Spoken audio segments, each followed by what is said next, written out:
to GateCrashers.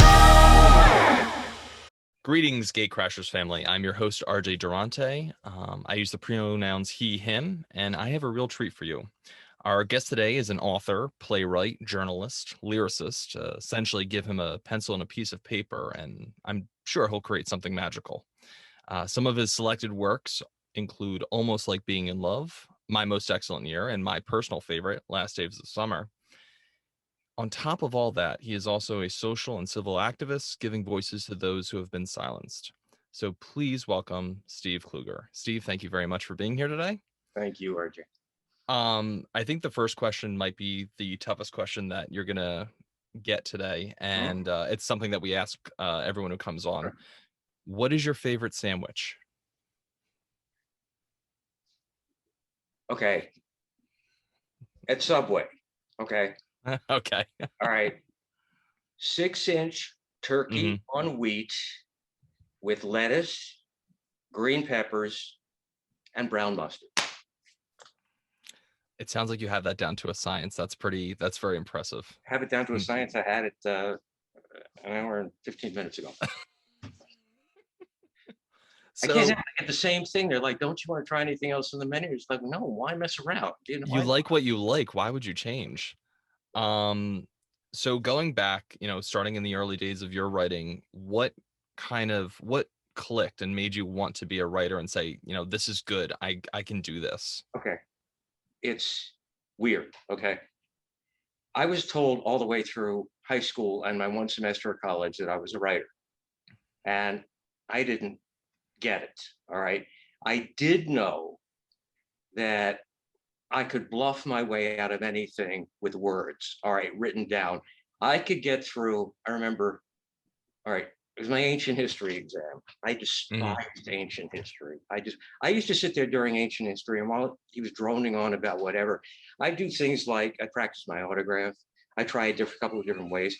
I would list every one of the musicals Ethel Merman had starred in, what years they opened in order, what theaters they had played at. The more boring it got, the more creative I got.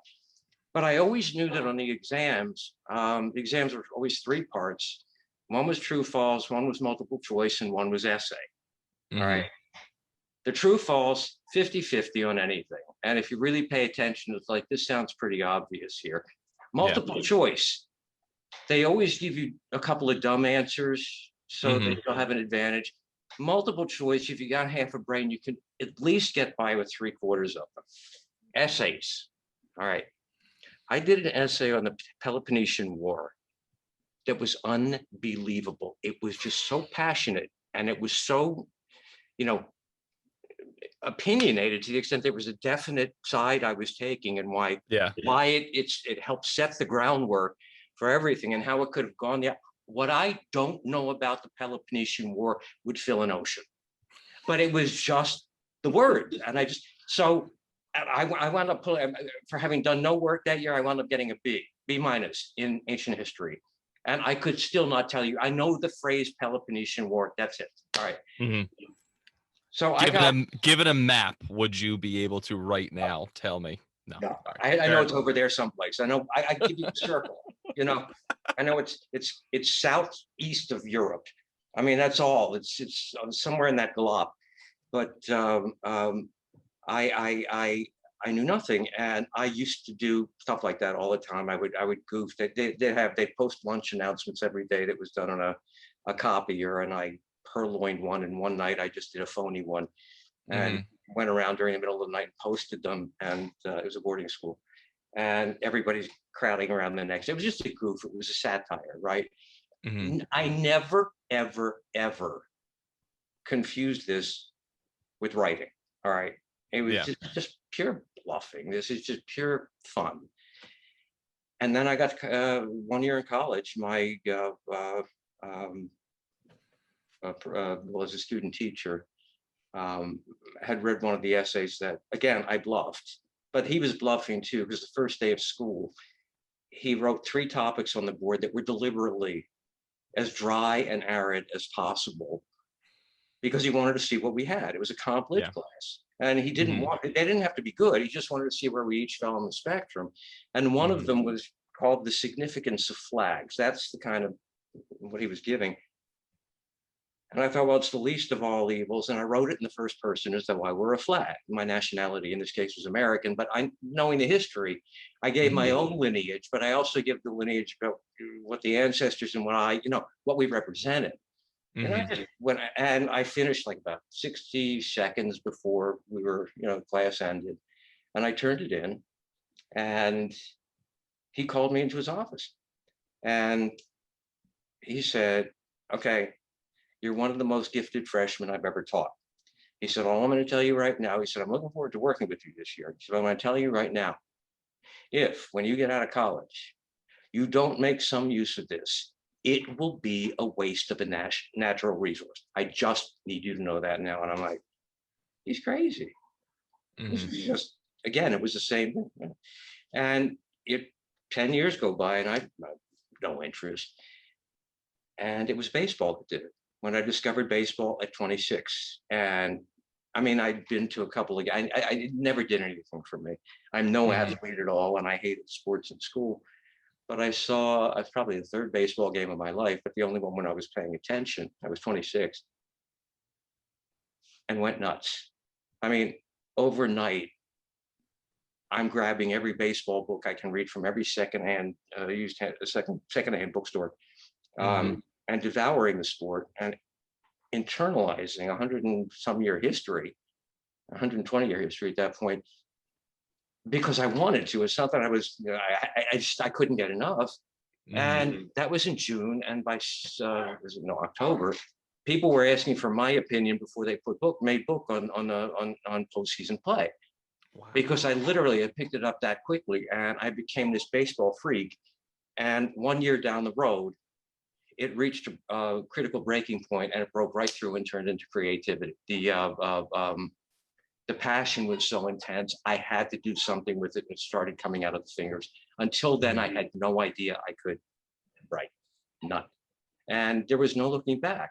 When I started, it was novels, and then somebody said, Bleacher Bums is doing great over at the theater, and we're thinking of doing something from the player standpoint instead of the fans. Would you be interested?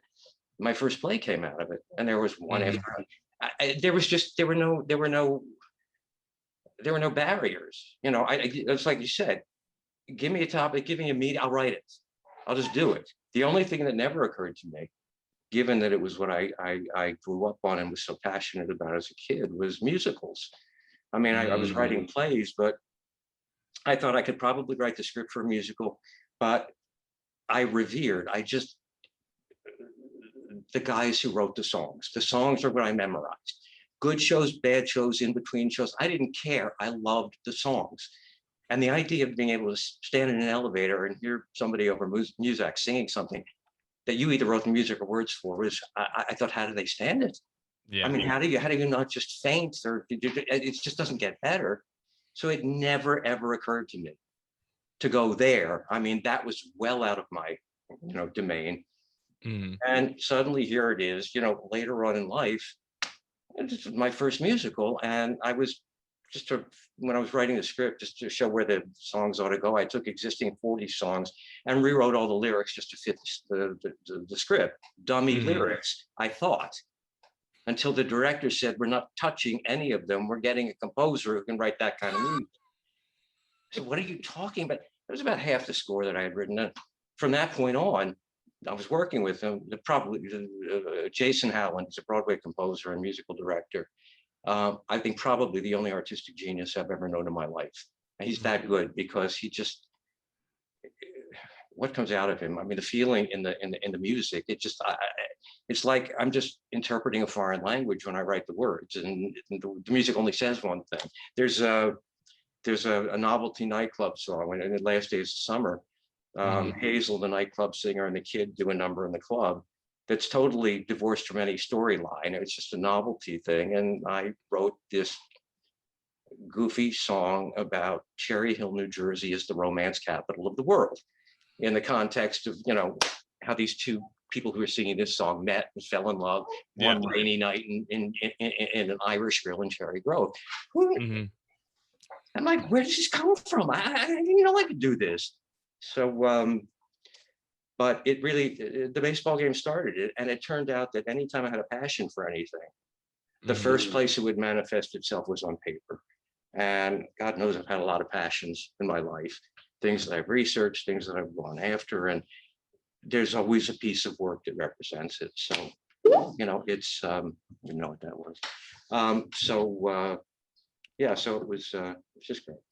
Which is perfect because the first thing I'd like to jump onto obviously is Last Days of Summer, and I'm going to take you back. It's 1998. I was 10 years old. My mom had just purchased this book that she was sitting down reading and just laughing her ass off at. And first off, she's your biggest fan. She absolutely adored the book. And at 10, you're starting to kind of get that pathway of, am I interested in reading? Is there something interesting enough for me to read aside from whatever is given to you at school? Right. And my mother had given me the book and she said, just read this. I think you'll really like it. And I read it straight through. Loved it first off because I was 10 and I was reading words that I probably shouldn't have been reading at 10. Exactly. Which was Exactly. fantastic. But I think it also speaks volumes about the book that, a parent and a child were able to pull two very different things from the book in itself. I more so relating to Joey and my mom kind of seeing the tail end of it and probably more the history behind it as well. And also it's just a funny, heartwarming, unfortunately heartbreaking, won't get into that, book that, it just spoke to a lot of people. So when you wrote it, it's interesting because it's got that fiction / non-fiction component of it. Yeah. And on the school side of it, you kind of showed a little bit of the darker side of American history that some people, very relevant today, obviously. Oh yeah. Everything from, the America First Committee, which I don't know if it's making a comeback, unfortunately. And It's most under notably, another name. yeah, it is under another name. But most notably, the Japanese American internment. And I went to a progressive Quaker school, and it wasn't until, reading stuff like People's History of the United States by Howard Zinn that really kind of unfolded. Yeah, you might have heard about this in the textbook, but this is really what happened. And first, a commending you for not only making it, an exciting read, but actually kind of drawing me out of the book and being like, wow, this actually happened. This is something that, I think more people need to know about. So for you writing that book, you're laying it out and you're saying, I need this story first. Was the history something that just came along, or was it something always intentional? I need to include this. Well, no, I always, my brother Jeff and I were World War II freaks when we were kids, and we had big picture books, and we learned everything. I mean, everything we knew just about the war in general, we learned there. I love the era. I love the music. I love the movies. So growing up, I mean, I sought out the cultural aspect of that era. And I'd grown up knowing the history. Now, I didn't know about the internment because it was not in any history books. They were trying to sweep that under the rug as fast as possible. I didn't find out about it until I was 31. And I got really angry when I found out about it because it's like, why didn't anybody tell me about this? And when I tried to go to the library to find anything, 2 books, nothing else, because nobody talked about it until the kids of the internees who are my age, third generation, they said, wait a minute, you went through what? And they found out and they wrote the books, and now it's everywhere. But so that became an acquired passion. I mean, I did a lot of work on behalf of Japanese American internment redress, and more specifically lobbying the Department of the Interior to restore the baseball diamond at Manzanar, which still hasn't been done, although they've done a great job recreating and memorializing the site. But the only reason it was set in that era at all was because this was a biographical story. It was my father's life as he could have lived it if he had somebody to champion him as a kid instead of my malevolent grandfather, who was so cold and so remote and in some ways so cruel to my father. And my father, rather than moving past it and saying, well, forget it. I don't need that. I got my own life. He spent his entire life seeking my grandfather's approval. Of course, he'd never get it. My grandfather, no matter what, my grandfather would say, do this, and he'd do it, and he'd find something to criticize anyway. And it destroyed him. He died very unpleasantly at 67, and just very angry and completely was lost. He was lost, and it was too bad because he was a great person.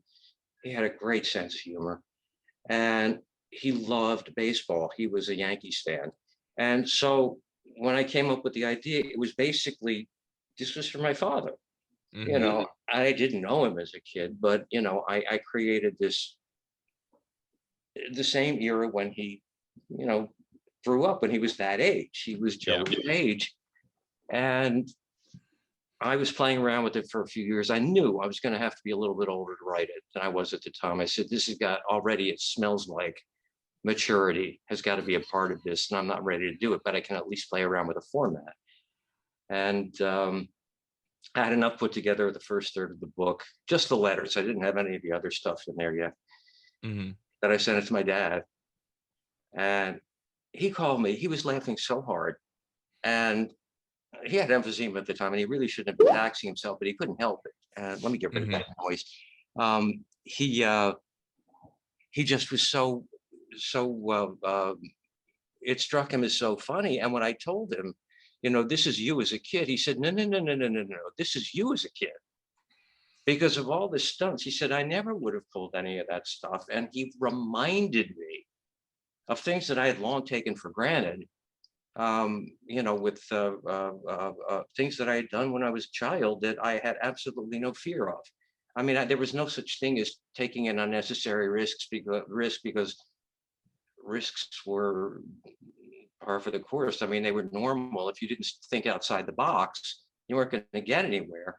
And I don't want to, no spoilers here. However, you have read My Most Excellent Year. And the payoff at the very end, when the little kid gets his wish, all right, the way that happened, verbatim. It's the only thing in the book that is not even remotely made up. And it's just, when I was 15 and I wanted to go into New York to see the Tony Awards at the Shubert Theater, and I snuck out of school and took the train in, and I got to the theater just before it started, and I went to the box office and I said, I was ready to pay. I was ready to do it fine. I said, I want a standing room, please. And the guy looks at me and says, we don't have a standing room. We're there for the Tony. They got a camera crews going back and forth televising. I said, well, about anything, it's like, these seats are not available to the public. This is an industry event. These are mailed out. The window is only open for will call, and these are theater people. And I left, and I thought, I snuck out of school for this. Yeah. I've been thinking all weekend, I'm going to the Tonys. Okay, I am going. They can either let me in or I'll get in my own way, but I will. And they had posters and pictures on the outside. The show that was playing there at the time at that theater had its all the artwork was covered up by the One Night, posters for the One Night, and they were giving this award, Lifetime Achievement Award, to Carol Channing, who at the time probably was one of the biggest musical stars on Broadway. And I happened to know from my roommate at the time at school that he had gone to school with her son and had known him since 6th grade. So I knew she had a son my age. And so I went right up to the stage door. I yanked it open. There's this older guy standing behind the thing. And yeah, what'd you want? And there was total chaos behind him. I said, my mother forgot to leave my ticket for me at the box office and I can't get in. I need you to go get her. I was 12. I mean, I was 15. I looked 12. There's a little school blazer, and he's looking at me, and I know he's thinking, he can't be pulling a fast one because it would be so easy to prove that he's lying. Miss Channing, is this your son? No, I've never seen this boy before. get out of here. So it had to be true. And I also knew he couldn't leave his post. So he said, kid, I don't got time to find your mother. He said, her dressing room was across the thing. All I knew was that I was in. And I thought, okay, this is highly, highly wrong. So I have to make sure I behave, and I'm not going to get anybody's way. And I just ducked up a flight of steps and found myself in the downstage right wing with every single celebrity who ever lived, because they were the presenters, and I just sat there the whole time watching the Tony Awards from the down right wing. And the funny thing is, I've seen a recording. They have a recording of the Tonys for that year. And I'm looking at it, and what I'm seeing in front of me is what I saw from the side. And I'm also thinking it is so bizarre, because if they were to lift the proscenium arch, I'd be right there at 15. It was really eerie, but I did it, and I didn't think anything of it. And my take was always, look, I tried to do it their way. I was sorry, and I was telling somebody at school the next day what had happened, and I was afraid a teacher had overheard. So I called my dad from payphone, and I said, look, there may be a problem. I don't think so, but there may be. If I was overheard, this is what happened last night. So I ran through the whole thing with him. And there's dead silence. And I thought, okay, he is really pissed. He said, wait a minute. He said, tell me this again. So I started, and when I get to my mother forgot to leave it. He explodes with laughter. He said, you didn't really. I'm like, well, yeah, but it didn't seem weird to me. It's what you do when you decided you're going to do something. He was crying with laughter. And I said, I'm only bringing it up because a teacher may have heard and I could get into trouble. He said, I promise you, you're not going to get into any trouble. He said, you really need an award for this one. He said, you pulled some stuff before, but this is the thing. And he was right. So when he called me about the book, after he'd read the first part of it, I said, I know I didn't know you as a kid, but this is you, as I imagined you. He said, no, it's you. He said, you may be writing about my life, but the personality is 100% you. And he reminded me of that story, among others. And I'm thinking, yeah, maybe I sort of came up with the perfect amalgam of me and my father, when I created the character. It was just, and it's the first part of the book, and that's all I had. And then he died a few years later. And I had a really rough time for a year after that. And finally, I thought, you know what, I'm going to write the book, whether it sells or not, because the mentality of the time was baseball doesn't sell, and boys fiction doesn't sell, and men's fiction doesn't sell, and historical fiction. Shut up. I'm writing it for myself so I can dedicate it to him. I love the story. I love the characters. And I deliberately threw in the Japanese American internment. That was a complete invention because I wanted that in there. Although the kid's name was actually, I named him after a friend of mine who's a lawyer in Hawaii now. And so that was it. And I sent it around and nobody wanted it. And I finally, I sent it to my agent, who despised it. She said, you just simply cannot tell a book this way. It's got to be traditional narrative. And I'm like, whatever. She said, you're welcome to go, find other representation if you want. And I had been prepared for that because she didn't have the same sense of humor that I did. And my brother had given me 2 names. And I sent it to both unsolicited.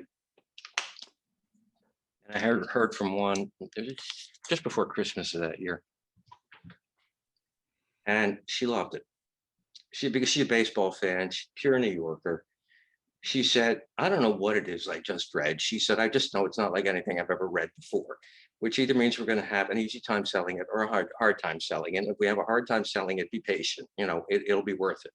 And she said to me, there's a couple of things, I know you're trying to be generous and reverential, she said, but you can't take, and you got to keep in mind, this is a woman who comes from a diehard baseball family in Brooklyn. She said, you just can't make up somebody's life like this ball player's and not get permission from his family. She said, you'd have to get an okay from the Charlie Banks estate before you can do this. I said, there was no Charlie Banks. she said, but everybody else, she said, you got Malott and you've got Mickey Whiteheck and you got, I said, yeah, and they're all real. Charlie isn't. She's like, oh, all right. Well, then with Hazel character, it's the same problem again with her, is that I just, and she's made up too. She said, but she has a feud with Ethel Merman. Said, yeah. Well, you didn't make up Ethel Merman. I said, no, but I made up Hazel McKay. So she's like totally, but she said, all right, the last thing, then it's the only other note I have. You cannot quote Walter Winchell's columns. That's it. If you get in writing, because the newspaper chain still owns, and I do know that he wrote Talk of the Town. And I do know that, so, and you can't do it without quoting. And I said, but he didn't write those. I said, yeah, he wrote Talk of the Town, but he didn't write what was in no, you're not. She said, oh, so there's no, so you didn't do anything except make it all up where you had to. I went, yeah. And she's like, okay, that's fine. And then it turns out that the very first, the last page of the prologue is the front page of the Brooklyn Daily Eagle. And there's a big article about the ball player. And the byline I gave to a kid I was in 5th grade with, well, it turns out my new agent's father had been a sports writer for the Brooklyn Daily Eagle.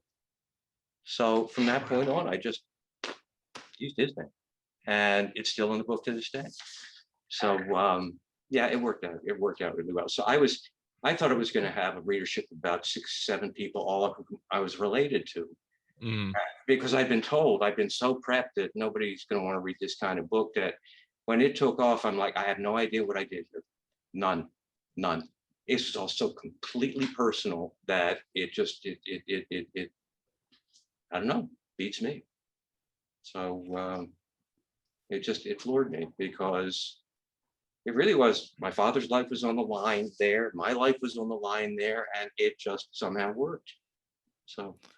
And I think a lot of it too, I mean, the testament, first off, that you have these characters that you've obviously made up, but are so visceral, so real, that even your agent was surprised to say, no, these actually existed. We there's got to be some sort of proof here. But I mean, again, I remember reading it, and I mean, I can't, really express to our viewers how funny it is without them reading it.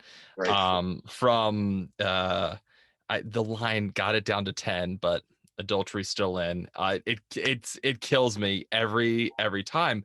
But as a 10-year-old, I had no idea. Like, that would have been a section where I just blew past. Going back and reading it, which I've done multiple times. I mean, it's still right next to me. It just shows you like how much your book is a testament to a book can grow with the person. And you talked kind of about the adaptation to a musical, and I wanted to throw something kind of by you that I've seen a lot of writers now kind of dabbling into the graphic novel comic era. Another person with an SK, Mr. Stephen King, has kind of taken some of his older books and moved them into graphic novels. And I think, without a shadow of doubt, that something like Last Days of Summer, that is so, you can see the photos, the letters, like they would absolutely pop off of a page, and the scorecards and the programs, and just there's just so much there that I think it'd be kind of a shame for it to go missed by the next generation, the generation after that, because it's something that is something very personal to you, that you obviously want to continue down the line to more and more readers. So I'd happily say that is, if it's not in the back of your mind, I would definitely put that. It's been brought up before. And it was brought up a couple of years ago, and I said to my agent, Gail, what do you think? She said, I think you need to do one at a time. Let's see what happens with the musical, and then we'll talk about that. So it only recently, I mean, within the last 5 years, it finally came out in audio, which I was surprised it took so long. it's been on Kindle for a while, but it came out in audio, and Mhm. so that apparently is doing well.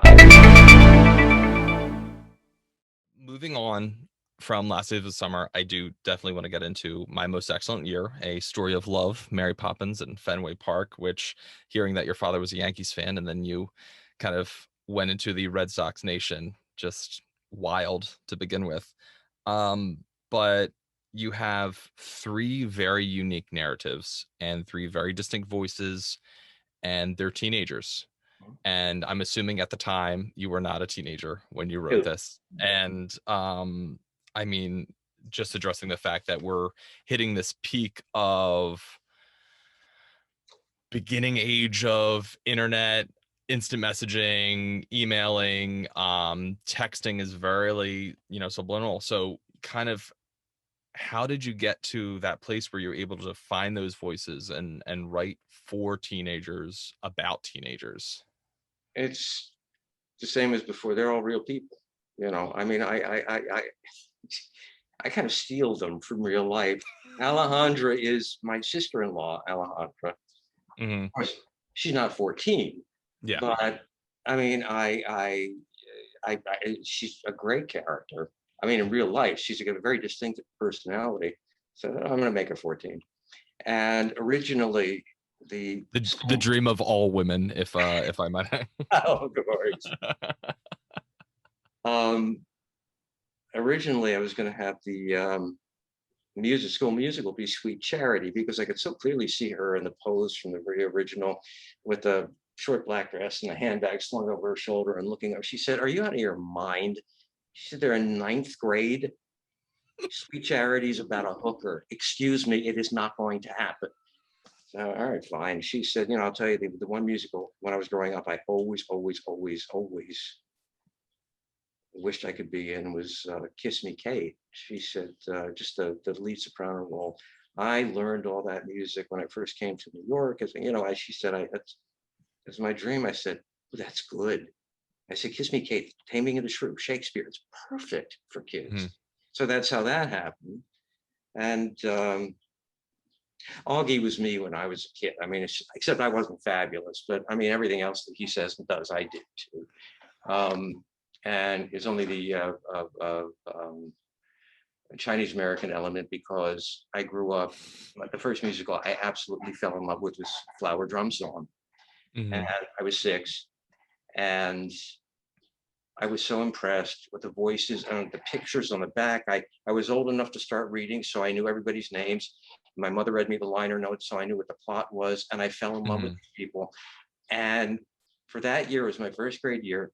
Whenever people would ask me, "What do you want to be when you grow up?" my answer was always Chinese. Because you're at that age when you think that's one of the electives, and that you can go there if you want to. I wanted to be And a Power Ranger or work at oh no, no, McDonald's. I thought that I was the greatest job in the world. I So, exactly. I mean, that's the whole point. You don't know. You just say, "This is what I want." And of course, I never thought there was anything funny about it because I never got laughter. You see, I grew up in a very, very, very um, literal Jewish enclave in Baltimore. mhm. So people didn't say, "What do you mean you want to be Chinese? You're Jewish." So it passed over the humor thing. Just like when when I told my mother I was gay when I was 19 and I was living in California, I was in college at the time. Mhm. And I thought it would be much easier for if I told her I had a boyfriend. And it was my first boyfriend. And her first question was, "Is he Jewish?" And I said, "No, no, no, no, no." We went on to something else. 10 minutes after I got off the phone, it rings. It's my grandmother from Baltimore, shrieking, "You mean out of all the boys in California, you couldn't find a Jewish one?" All right. She skipped right over the lead and went to the religion thing, which is, I love it. I mean, you gotta love it.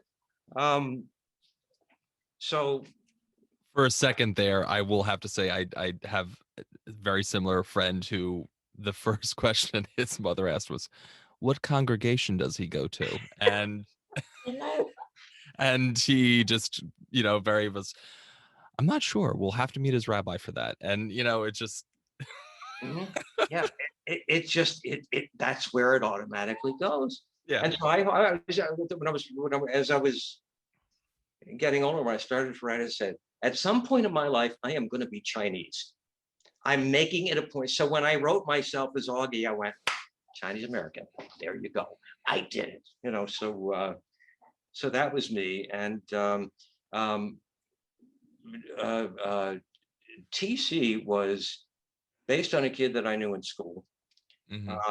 And he was in my 5th grade class, and he had lost a parent. I really don't remember if it was his mother or father, but I couldn't imagine how he could function. How do you go about your life when it just was very strange. And I always remembered that. And he was an athlete, and he was a popular kid. And he was in this kind of weird bubble when he came back because people didn't know how to approach him. Do you ignore what happened? Do you bring it up? But you don't want to bring it up because what if he's just barely on the verge of sobbing and you don't want to put, so it was just everything was weird, and he's a great guy too. I saw him at a reunion that we had 27 years later. That's a whole other story. And I thought I can do something here, and I just sort of fleshed him out. And I gave him personality traits from a few other people I know. My brothers, all 3 of my brothers are in there, in that character. And TC's high school advisor, Lori, is my sister-in-law, Lori, and TC's father is my brother, Gary, and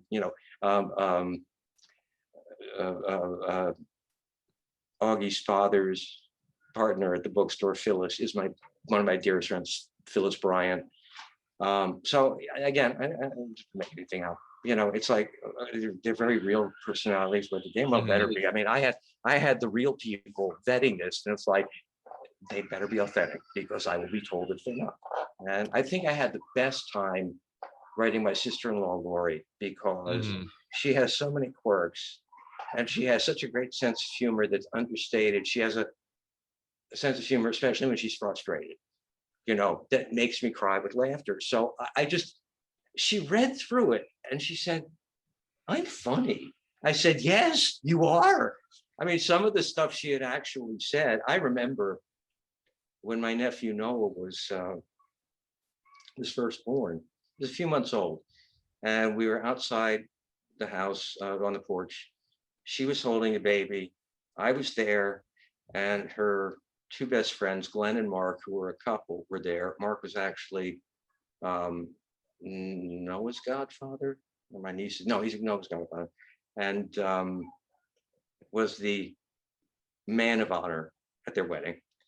And so she says, okay, I have to say something right now. She said, I know they pretty well determined that orientation is genetic and not the product of environment. But if, and on the slight off chance that environment has anything to do with it, I need all 3 of you to exert whatever kind of influence you can, because there will never be another woman in his life except me.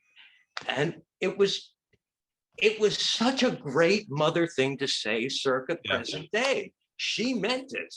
And I just thought that's one of the best lines I ever heard. That's why I used it in the book. But Gary and Lori, my brother and sister-in-law, gave me the 2 greatest presents I've ever gotten in my life, and that was my niece and nephew. I was living in LA at the time, and that's where they lived. And so for the first 11 years of Emily's life and the first 8 years of Noah's, I was like the 3rd parent. When Emily was old enough to speak, despite the fact I was always referred to as Uncle Stevie, she only called me Uncle. And everybody's like, well, how Dickensian of her, where did that come from? She knows it's Uncle Stevie. And I said, actually, we need to think about it. I said, I'm there every Saturday. She grew up having me around. I'm the only other family on the West Coast. She got 3 people. She doesn't call you Daddy Gary or Mommy Lori. Why would she call me Uncle Steve? Your daddy, your mommy, your uncle. And of course, parent, Noah. Parent. And parent, yeah, exactly. And that's, yeah, exactly. And so, and Noah picked up on that when he was born. So Noah, it turned out early on, we're like, okay, there's something unusual here. and not sure what it is yet because he was a very unique kid. And he was, I forget, he was like 3 or 4. So Emily would have been 7 or 8. It's like, all right, we got to have Noah diagnosed. There's something weird going on. And then he's like, Mom, I think he's autistic. My sister-in-law said, well, actually, that was one of the things we were going to ask about. Absolutely. And she only knew because she had a friend whose little brother was also autistic. Like Noah, he was on the high functioning end. So you didn't, it was again, one of those things where something's not quite right, but it wasn't wrong enough that it hit you in the face. You had, I wonder what this is. And Noah is one of the funniest people I've ever known in my life. And it's only because he's so serious about the things he says and does. And he says things that are so wildly unexpected from, at that time, somebody his age. You know, I used to take the kids away over the summer. One of them just for weekends, like up in San Francisco or Sacramento, or someplace where there's plenty of stuff for kids to get excited about. So I had him with me. We went to San Francisco for a weekend because cops and robbers. He wanted to see Alcatraz. So we're on our way up there, and he's running me ragged. I mean, he's all over the place, and I almost missed our stop on a train coming in from the airport because I paying attention to something else. Uncle. That's got that picture on it. That's us. I'm like, he's talking about the sign on the BART station. It's got the Embarcadero. He knows that's. You're right. And then he's racing ahead of me to get to the hotel. I showed him where it was. We get off the elevator. This is our second time the elevator. And I go to the right, he goes to the left, and he says, he's 5. And he said, we're this way. I said, you know what? I said, you see better than I do. You walk faster than I do, and you remember things better than I do. You should be taking me to San Francisco. And he looked at me without missing a beat and said, I'm not a very good driver, And I'm like, who writes your material? You're 5, And we were watching a DVD in a hotel room that my brother had pirated for him. It's one of his favorites, was the Wiggles. And he burnt an illicit copy. Well, the DVD player wasn't crazy about the pirated copy, and it started to slow down, and the voices got deeper. Then finally came to a stop. And I said, honey, I'm really sorry, but Daddy made a copy of the DVD. It's not the real one. And sometimes copies don't work so well. So while I'm telling him we have to forget about the Wiggles, he jumps up on top of the bed, races down to the end, raises himself against the wall with one hand, and the fingers start dancing over the buttons on the DVD player. In the meantime, I'm lucky I know how to use a wand, let alone, how to turn it on. And he's doing this. I said, honey, it's not going to work. And all of a sudden the picture comes back and it starts to speed up and they start talking, and then it's all back to normal. And it's working. And he runs back out and gets under the covers. He's watching it. What the hell did you do? He said, I fixed it and went back to it. And you know what? The memory, I mean, this is that too. He's going to be 21 in January. And because of the pandemic, I always go out for their birthdays. And I could not make his birthday last year when he turned 20 because you have to stay home. And he mentioned that, and I said, yeah, I know, but that's just the way it was. I said, and I'm sorry because that was an important birthday, but it's not nearly as important as the one coming up, and I'll be there for that. He said, well, it was 21. He said, well, you're taking me to Vegas for that one. And I'm like, I am. It's a great idea. I said, yeah, sure. And he said, and then when we get there, when we get to the airport, we can go in that same waiting room where they wouldn't let us sit before when I was little, and that my mind is going, what is he talking about? I'm like, summer he was 6 when we went back east to visit his grandmother, and I was taking him, and we had a stopover in Vegas, and there was ancillary waiting room that wasn't crowded, and we went in there, and Wow. there was a bank of slot machines in the middle, and the security guard said, and I said, "How come?" And he said, "I'm sorry." And I went out, and I said, "Honey, I forgot. Those were gambling machines in there, and they're very strict in this state. You have to be 21 to be in the same room." And he said, "Can we come back here someday and I can go in there when I'm 21?" I said, "Absolutely." Okay. It's 15 years earlier. He was a small child, and he's telling me we're going to bed. It's like, never promised them anything because they won't forget it. No, And they don't. yeah, but it turned out what a great idea, So I'm really excited, assuming that we're allowed to travel in January. I am really looking forward to it. And it's like, gee, I wish I thought of it myself. Well, I kind of did, but I'd forgotten it. But Noah was such a special case. And I mean, I enlisted my niece, Emily. I said, look, we both got to work with him. I said, sometimes he gets frustrated easily. That was the main sign of the autism. That really, other than that, it was just like any other kid going through, the difficulties of whatever age he was. But the frustration level was very touchy. And also, he despises being the center of attention. I mean, when people sing happy birthday to him, he literally turns his back. Or if we're in a restaurant, he'll slide under the table. These days, I mean, when I saw that I found that so hysterical that from that point on, every year I'd slide under with him, and we have a conversation. The waiters went away, Yeah. So, but he's totally comfortable with it. And he got to the point. I remember once when he was 8, we were having dinner, and there was something that happened, and he was really frustrated. He said, "Stop! I need a timeout. I'll come back when I'm ready." And he walked into his room, played with his toys, his Star Wars stuff and all that. And he was calmed down. He came out and we went to we sat down and had dinner, and it was fine. But I thought there's a book in this kid, there's a character in this kid. And I was really, really passionate about doing something. And I said, he will not be autistic. That's an invasion of privacy, and that's wrong. I'll use him like I've used other characters, but I have to do something else. And I said, all right, I'll make him he's deaf, and he'll still have the same personality, but he'll be a little bit more leery of, and I can work with this. And in real life, he had a little stuffed dog, and he named it Shut the Door. Where he came up with that, I don't know, but I went, Shut the Door definitely makes it into the novel. And including some of Noah's better one-liners, which he came up with when he was 2 and 3. It's just weird. I mean, very strange kid, very funny kid.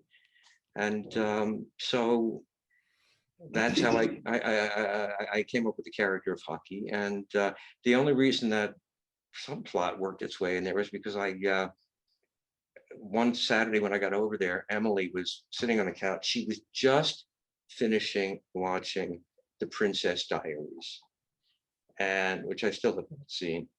And it had just been released on DVD. She sits back and sighs and says, I love Julie Andrews. And I thought, okay, wait. I said the same thing after I saw Mary Poppins when I was 12. This is not a child watching an ancient movie and saying that. This is a child watching a movie that has just come out on DVD because it was only last year in the theaters. And she's saying what I said, this woman is ageless and invincible. She literally mows down generation after generation just by being herself. I said, there we go. There's my MacGuffin. There's my thread that's going to go through all this. And that whole thing developed just from a comment of Emily's. I said, I'll put her comment together with Noah, and I got a novel, with populated by the people that I know. And that was it. So again, if it's not for real life, I couldn't do it. I just couldn't do it. And without effort, you actually answered about 3 follow-up questions. I mean, I wanted to touch on first off, including a character with a disability. I myself am the father of a 7-year-old on the spectrum, and I will also comment, arguably the funniest person I know. And he right now, we purchased him very into the Olympics right now, and we purchased him flags because he loves flags of countries. Yep. And So like deadbeat Romania, Philippines, South Africa, and I'm Googling them next to him because I know my ass does not know Mhm. any of these flags. And I'm like, oh, I think that looks like Colombia. And he looks at me, Uruguay. And so first off, I think the commendation there is including a character with a disability. Some people use it in a tropey kind of way, and Right. oh, this is just to move the plot along. You really actually developed a good character that, I mean, kind of brought this extra sort of life to, the novel itself, and definitely, allows those who, might see that.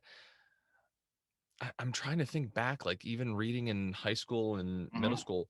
When's the last time you read about a character with a disability? And luckily now, I mean, again, I've in high school in the early 2000s. Luckily now, we are moving towards kind of a more open writing environment where it's more inclusive, and and for definitely for a betterment, Mhm. because everybody deserves to have a character that they relate to, Right. and everyone deserves to have an experience that they relate to. You also, funny enough, discussed the moment where two characters sneak into an award ceremony, which I'm still bewildered at the fact, because that takes an entire level of confidence that I myself I don't think I'll ever aspire to. But Um, it's not confidence. It's just, but no, I want to do this. It's just like you make up your mind and it's mhm. something that has to be done. There are no obstacles. If there are, you step around them. That's all. and Everything's my soluble. and my mother likes to say that I'm one of the best bullshitters she knows, so this goes out to her as well. Yes. So I will definitely quote you on my break-in and entering charge Great. later down the line. Well, But I'll go on. I'm sorry. oh no, I was just, we talk about the novels that you've written, and you kind of mentioned in a forward at one point about going to schools and, kind of seeing what they're reading, and, Beowulf and Great Expectations and all this stuff, and kind of what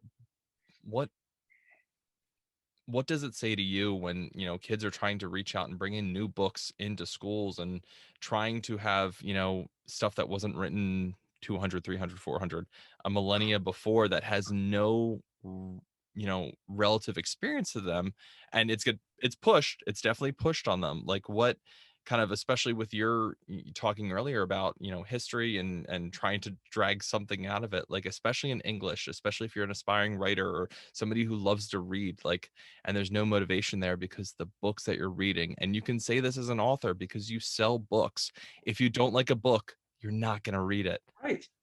And I kind of want to know, like, what books have impacted you, like Oh, what is something that you've read that just, and it doesn't have to be, a genre, just like even one no. specific book that jumped out at you and said, this is a great Oh, book, and I will recommend it to anybody.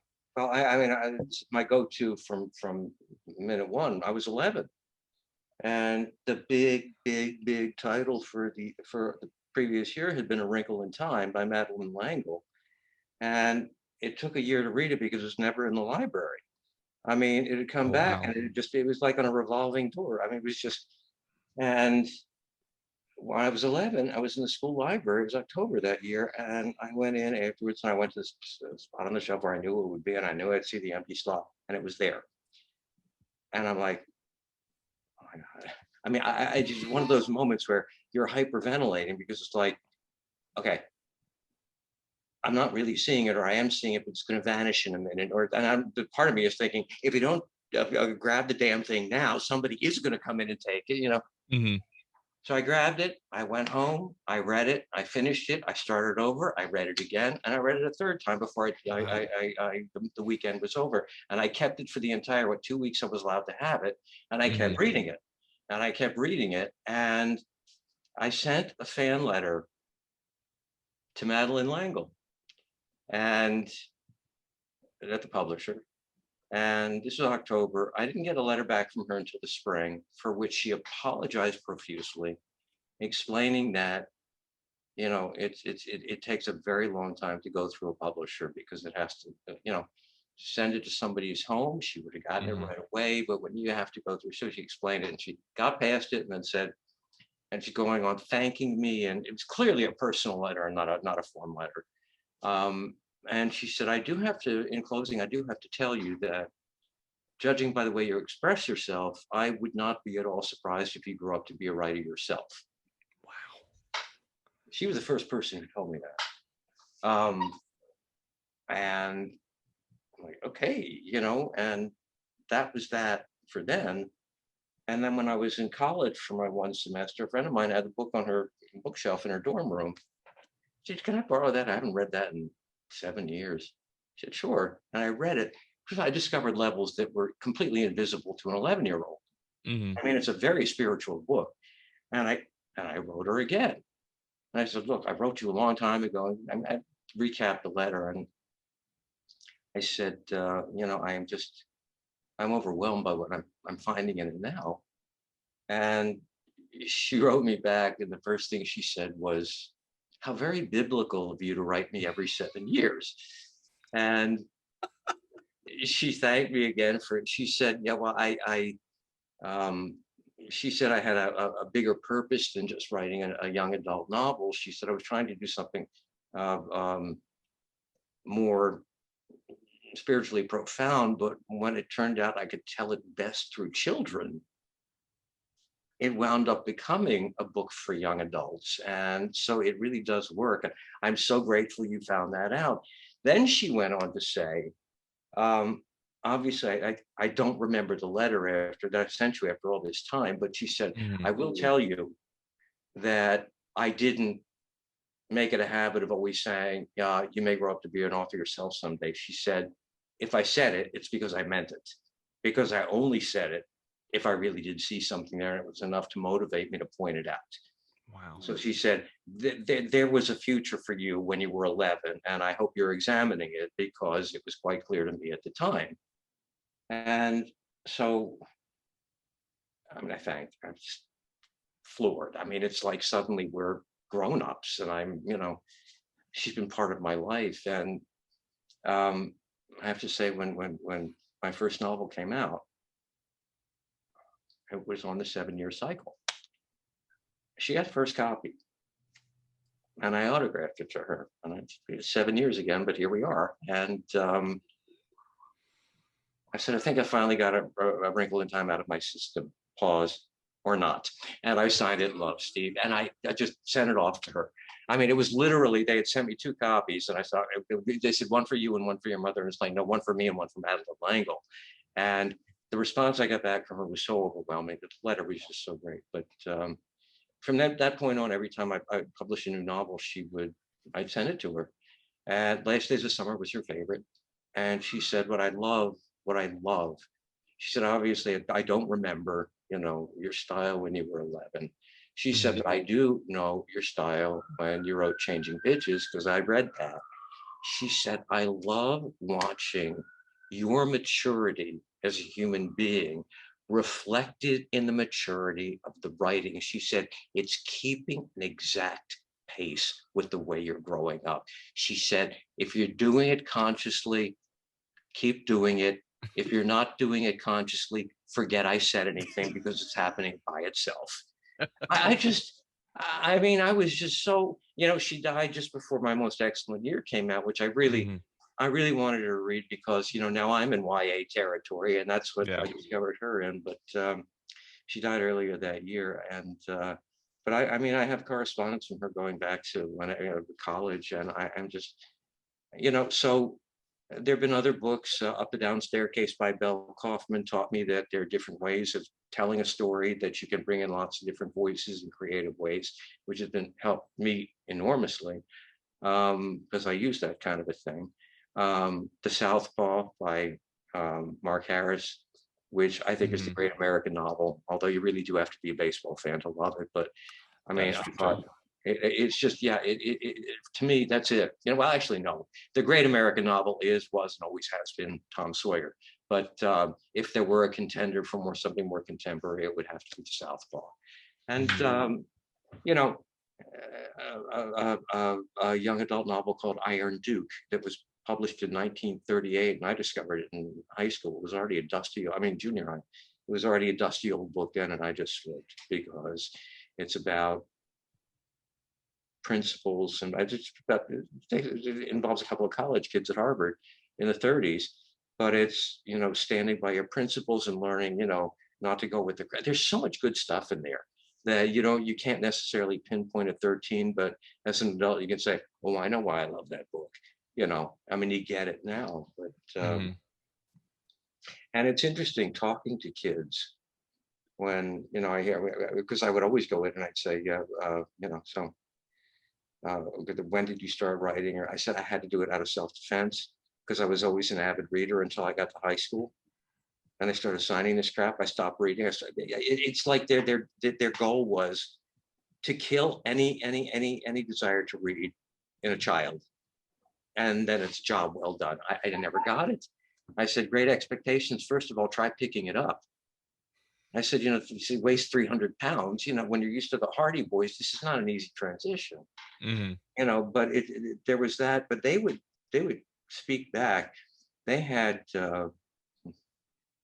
You got to love kids. They refused to read Huckleberry Finn, absolutely refused to. And I couldn't argue with them because I remember when I was in high school, I had to read it. I was in my dorm room and I got through the first 6 pages, threw it across the room and said, over my dead body. And that was it. I want nothing to do with this. And I didn't. I read the Cliff Notes or the Monarch Notes, whatever the hell they were. And of course, the teachers were always saying, you shouldn't do that because you'll do yourself out of the joy of reading. Yeah, you have the joy of reading. I want nothing to do with this book. And they were also doing, the teachers didn't know what to do because it was part of the curriculum, and they unilaterally said, they got as far as I did and went, no, we're not. There's no excuse for it, we're not. And the reason I got involved only because they had to find something. We got to find something that they can read, because the whole point is about a boy growing up without a father, who's got a surrogate father figure, who's different than he is, and there's a racism element involved. And somebody said Last Days of Summer. So, I'd hardly say that I took the place of Huckleberry Finn on the curriculum. I was the stopgap. I was the kind of thing you stick under the door so it stays open. That was when Last Days of Summer was for that's fine. But I did, before I went to, it was in San Antonio.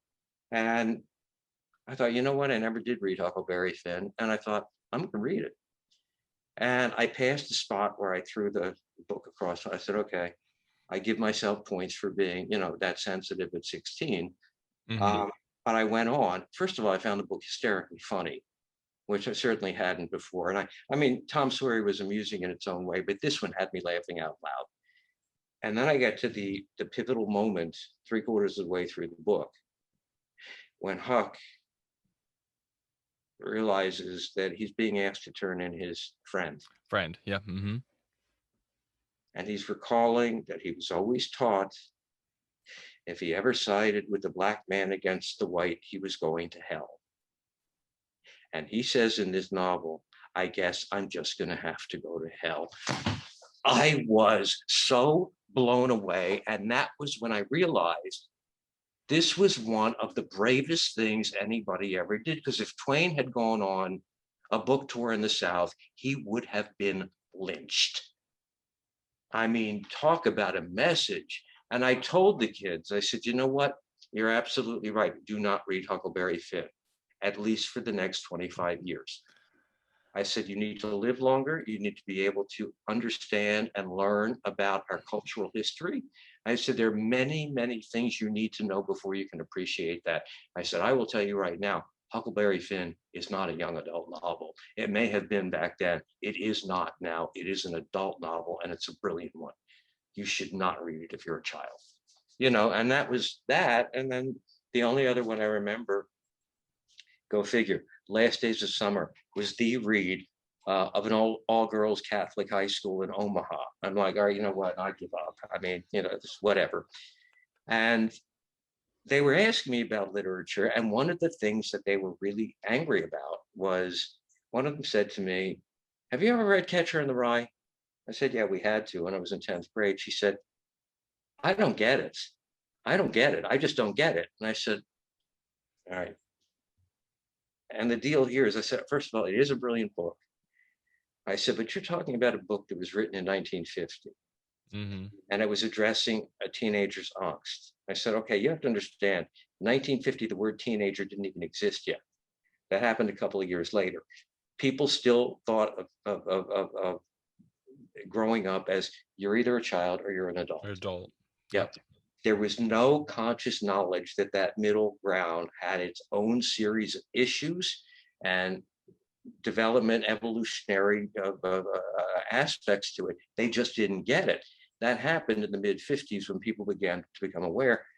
I said, so what you're dealing with is a kid who's confused, who feels alienated. I said, now, it was very valid for the time. I said, however, if you're a kid growing up now, the things you have to deal with that nobody ever had to deal with back then, you're going to look at this and say, why should I have empathy? Want to trade places? If all you're feeling is alienated, I'll trade with you in a minute. And it's true. It's true. They don't get it. And I understand, because that's another one. As an adult, you should read it because it's a brilliant piece of literature. But you can't give it to children and expect them to appreciate it, because they're so far past that now, they won't get it. You know, I mean, that's one of the reasons why I with Great Expectations and Red Badge of Courage and Ivanhoe and all this crap, why are you doing this to us? Give us something. Finally, you know, when I got into Fitzgerald, and we had only one foray into Hemingway, wasn't crazy about it, but at least, I mean, these are books that I could understand. These are books that I could at least grasp and appreciate, even if I didn't like them. You know, they didn't bore me. And look, it even extended to Shakespeare when I was old enough to understand. Don't give me Julius Caesar at 14. What, are you out of your mind? You know, I mean, 16, the language began to make sense, you know, and by 17, you know, I was actually rereading some of the stuff for fun. I think Macbeth is one of the most brilliant things that was ever written. I'll read that thing just because I enjoy reading it. If you had told me that at 14, you're nuts. You're out of your mind. Oh, yeah, exactly. But again, they literally gave us Julius Caesar at 14. That was our introduction to Shakespeare. So you got to be whatever, you know. And you know, it's funny that you mentioned that. My wife now is currently going back through. She's, you know, thinking about attaining her bachelor's in English and then moving on to the master's. And right now, of course, one of the first things outside of English 101, 102, contemporary American classics. And Huckleberry Finn came right up, and you know, there was hesitancy there, and she was like, I don't know. And she read it, and she was really kind of blown away about some aspects of it. Unfortunately, some things don't translate as well, you know, going forward into time. But she was just like, this is a funny book. And she's like, and it's something I would have never appreciated if it was like forced upon me at a time when I could not appreciate it. And the same with she was not a huge fan of Kerouac's On the Road, and I think everybody has a certain taste, whether I don't know, there's a lot of middle of the road Kerouac fans. It's either you like them and you don't. But I mean, it's kind of a testament of, this is the class that should be taught when you're 18, 19, 20. This is a college class. This is college literature. This is when you have experience and you can actually not only relate to the material, but you can see these characters from more than just, I don't want to read this. I don't want to read this. Don't make me read this. Please don't make me read this. And, you know, as language evolves, language changes, you know, and your lexicon has more depth to it. I think it's just a shame that we push this on kids that they're not ready. They're just not ready. No. And before we close out, I kind of want to go to one last question, if that's okay with you. Cool. And I think this is from definitely a personal standpoint. Is there anything you're currently working on, or is there anything kind of kicking around in the brain and you're like, you know, I'd really like to get this out? And especially, and I don't get me wrong, writing during the pandemic has been brutal. And I have heard from everyone, everything from writer's block to what is there to write about? Where is the inspiration coming from? That is exactly what I've been telling people. They said, I hope you're using your downtime well. I said, are you kidding? With what's going on out there, do you think the muse can actually thrive on that? It's just not going to happen. So, I mean, where I left it was we were literally on the way to Broadway with the musical when the pandemic hit. And thank God it hit when it did. And I don't mean that in any kind of way. If it had to happen, we were blessed with good timing because we had just finished the second of 3 tryouts. And 1 month later, there would have been money spent on the third one that we could never have gotten back, and would have to raise it again so it's been a year and a half. Take a deep breath. The regional theaters are not going to be reopening until next fall. Mhm. Hopefully we pick it up there, and the show's ready to go now. We just needed the 2 before I was able to get what needed to be tweaked and fixed done. The score is finished. I just want to see the final version on its feet, and this ought to be a relatively easy tryout because we've been through the fires of it already, and I'm working with such great people. And then that's it. Then it goes to New York, and I just want that done. I want it out of the way because it's very strange when I finish something, almost like being in love. For whatever reason, as successful as Last Days of Summer was, it took 3.5 years to sell that one. That came after it. And you would think it's, oh boy, another Steve Kluger novel. It's like, yeah, but it's not the same. It's a whole different story. And they're like, oh, well, they wanted the same thing. Well, you got the same style. You just got a contemporary story. So it took 3.5 years, and I didn't work on anything in that 3.5 years because you can't split the energies. You're focused. It's like, I've got to sell this book. This book is better than the other one. This is my favorite of all of them, which it still is. And it finally sold. Who did it sell to? My own publisher. I had sent it to my editor there, who did not like. She freaked out because the gay thing. There was a gay theme to it, and she's not a bigot, but as someone who had to make a choice on what the public was going to. Can this sell? That is. Yeah. And she just freaked out. So she made up a whole bunch of excuses. It's just kind of like, eavesdropping on somebody's private conversation. It's like, well, it's just what Last Days of Summer was too. You're reading first person letters, and that's all it did. So she was out, and the rule is you can't submit to somebody else at the same house. You just can't. But then she left. And Last Days of Summer then went into somebody else's opera. He was then the editor, responsible for, fielding any inquiries or whatever. Huge fan of the book.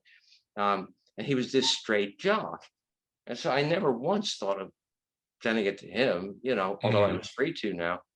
And I went to New York. I met him for lunch, and he said, "So what else have you got?" I said, "Not for you," and I told him what it was about. He said, "It sounds hysterical. Send it to me." And 10 days later, he made an offer on it, and I mean, boom! It just this whole journey for 3.5 years to wind up back home again, But look, it worked, and the timing worked too, because that was in June of 2003. Massachusetts had just voted to legalize gay marriage, same-gender marriage, beginning in May of 2004. And they targeted the book as a mainstream romantic comedy to be released in May of 2004. I mean, you never have to say what the things happen when they're supposed to happen. All right. So you got to keep telling yourself, just knock it off. Don't push it. It'll happen. It won't. It won't now. It will then. Don't ask. It's all got its own. So yeah. I mean, I'm right now. I'm on the really focused on the musical. But I will say, if I'm not talking out of turn, and I'm not, because there've been so many inquiries in the last year, a series based on My Most Excellent Year. And I had always said, I don't see this one as a movie. Universal bought the rights to Last Days of Summer as a movie. I do not see My Most Excellent Year as a movie. I said from the beginning, if they wanted to make a series out of this. If Netflix would like to pick this up. Yep, exactly. But we got a couple of inquiries about its availability, and a lot of them, strangely, there were like 4 of them in a 9-week period this past spring. So I don't know what's in the air, but it's that I would really be interested in pursuing, because at least to get it started, and then, let staff writers take over from there. I'd like to be involved with the first 8 or 10 to Mhm. establish who these characters are and then move on. I mean, Diverse YA is selling yes, so well, and they're listening to different voices now, especially Netflix, Hulu. They're finally realizing that, hey, we don't need just cis white men, running the series or being a part of the series. There are so many different representations that need to be put out there. There's so many different people that need to show, and some of the funniest shows on Netflix right now. I don't know if you've seen it or not. Never Have I Ever, written by Mindy Kaling, is the story of a Indian American girl, and it is funny. It is yeah, funny, and it just shows so many different points of view. And I look at this and I'm like, this could be my most excellent year. This, so it's out there. It is definitely out there. that's what I mean. Yeah, and it's okay. Do your thing. I mean, I have a friend of mine I talk to about all this kind of stuff all the time, and it's just like you put it out there, it no longer belongs to you, which is one of the reasons I'm fine with reviews. I mean, I it's just you'll get two in one day. Somebody says this is the most brilliant thing I've ever read in my life. The other one will say, I wouldn't wipe my ass with it. And it's just okay. You know what? Everybody's got their own opinion, and that's fine. And so what? It doesn't belong to you. People interpret it the way they will. Yeah. And my feeling is my most excellent year is out there. And if it's meant to come back, it'll come back. And there's nothing I can do about it. My job was done when it was published, and that's all. Or when I agree to, let them publish it, and then I have nothing to do with it now. I have no say over it, and let's see. So I think it could work. So this is, I think, a great place to stop. And first off, thank you very much for being a part Thank of this. you. And for our GateCrashers family, I am again your host, RJ Durante. You can find me on Twitter at ArgRJ, ARGHRJ. This is Steve Kluger. We look forward to this series, My Most Excellent Year. We look forward to Last Days of Summer, the musical. And we really just look forward to anything that you're going to be putting out there. So again, thank you so much for being part of this. And just thank you for coming today. Really appreciate it. Sure. Thank you. GateCrashers.